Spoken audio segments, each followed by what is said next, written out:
Hello everyone, welcome back to my channel. আজকে purchase করেছি Flipkart থেকে নোভার এই সুন্দর হেয়ার স্ট্রেটনারটা মাত্র 675 টাকা দিয়ে। চলো তোমাদের সঙ্গে এর রিভিউটা চটপট শেয়ার করে দিই।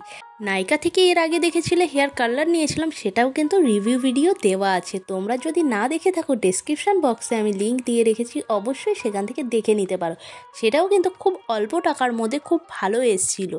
সেরকমই নোভার এই স্ট্রেটনারটা খুবই ভালো এসছে, আমি ব্যবহার করে দেখেছি, তারপরে কিন্তু রিভিউটা শেয়ার করছি তোমাদের সঙ্গে।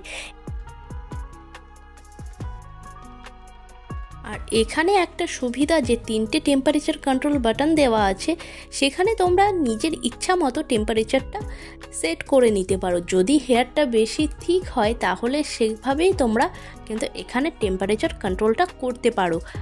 আর সব থেকে সুবিধা যেটা, এটা কিন্তু ইজিলি তোমরা ব্যবহার করতে পারবে। এখানে যে তারের লেন্থ রয়েছে এটাও কিন্তু অনেকটা। চলো তোমাদের ওপেন করে দেখাচ্ছি।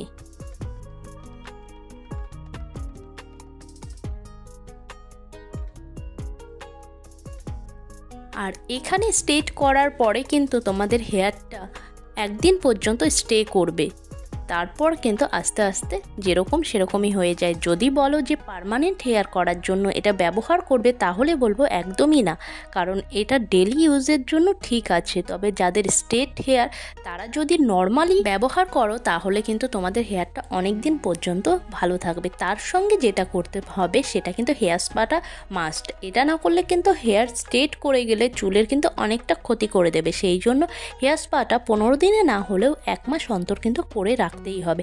এখানে দেখিয়ে দিচ্ছি তোমাদের কিভাবে টেম্পারেচার কন্ট্রোল করবে। এখানে যে বাটনটা রয়েছে সেটা দিয়ে কিন্তু টেম্পারেচার কন্ট্রোল করা যায়। কেমন লাগলো জানাতে ভুলো না। দেখা হচ্ছে নেক্সট ভিডিওতে। নতুন হলে সাবস্ক্রাইব করে নিতে ভুলো না।